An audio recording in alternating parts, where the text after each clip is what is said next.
జపాన్లో భార్య భర్తలు ఎందుకు విడివిడిగా నిద్రిస్తారో తెలుసా?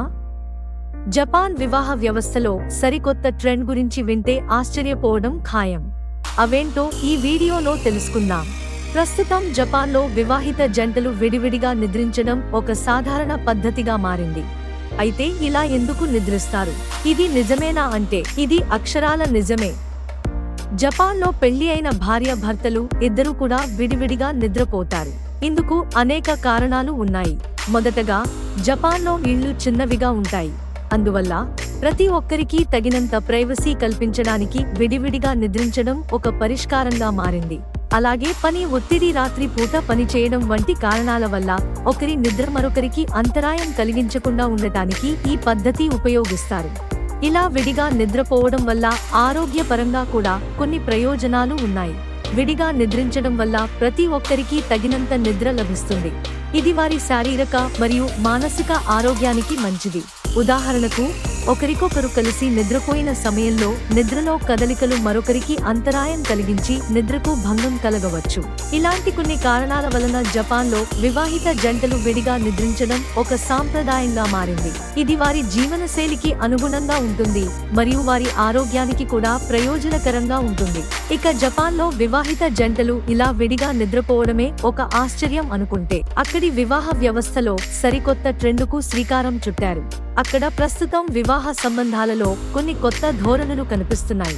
ముఖ్యంగా ఫ్రెండ్షిప్ మ్యారేజ్ అనే కొత్త ట్రెండ్ చాలా ప్రాచుర్యం పొందుతోంది. ఫ్రెండ్షిప్ మ్యారేజ్ అంటే స్నేహితులుగా ఉన్న ఇద్దరు వ్యక్తులు ప్రేమలో పడటం మరియు పెళ్లి చేసుకోవడం. ఇది సాధారణంగా స్నేహితుల మధ్య ఉన్న బలమైన అనుబంధం మరియు పరస్పర అర్థం చేసుకోవడం వల్ల ఏర్పడుతుంది.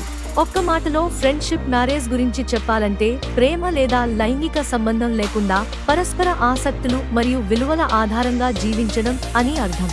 ఈ వివాహ బంధంలో భాగస్వాములు చట్టపరంగా దంపతులు మాత్రమే కాని ప్రేమ మరియు శృంగారానికి దూరంగా ఉంటారు. ఈ తరహా వివాహం ప్రధానంగా ఆర్థిక మరియు వృత్తిపరమైన సవాళ్లను ఎదుర్కొనే యువతలో ప్రాచుర్యం పొందుతోంది. ఈ విధానం ద్వారా వారు పెళ్లి కలను తీరుస్తూ సామాజిక ఒత్తిడి నుండి ఉపశమనం పొందుతున్నారు. జపాన్లో వివాహిత జంటలు ఇలా కొత్త ట్రెండుకు శ్రీకారం చుట్టడమే కాకుండా వివాహం అయిన భార్య భర్తలు అనేక సంప్రదాయాలను పాటిస్తారు. ఇవి వారి సంస్కృతి, కుటుంబ విలువలను ప్రతిబింబిస్తాయి. వివాహం తర్వాత జంటలు తమ కుటుంబాలను సమర్థవంతంగా నిర్వహించడానికి కొన్ని ప్రత్యేకమైన సంప్రదాయాలను అనుసరిస్తారు. జపాన్లో వివాహం అనేది ఒక ముఖ్యమైన సంఘటన. వివాహం తర్వాత జంటలు తమ కుటుంబ సభ్యులతో కలిసి నివసించడం సాధారణం. ఇది ముఖ్యంగా పెద్దవారికి గౌరవం ఇవ్వడం, వారి అనుభవాలను పంచుకోవడం కోసం చేస్తారు. వివాహిత జంటలు తమ కుటుంబాలను సమర్థవంతంగా నిర్వహించడానికి కొన్ని ప్రత్యేకమైన సంప్రదాయాలను అనుసరిస్తారు. ఉదాహరణకు, ఉదయం వేళల్లో కుటుంబ సభ్యులతో కలిసి అల్పాహారం చేయడం, సాయంత్రం వేళల్లో కలిసి భోజనం చేయడం వంటి సంప్రదాయాలు ఉన్నాయి. జపాన్లో వివాహిత జంటలు తమ పిల్లల విద్య, శ్రేయస్సు కోసం చాలా శ్రద్ధ వహిస్తారు.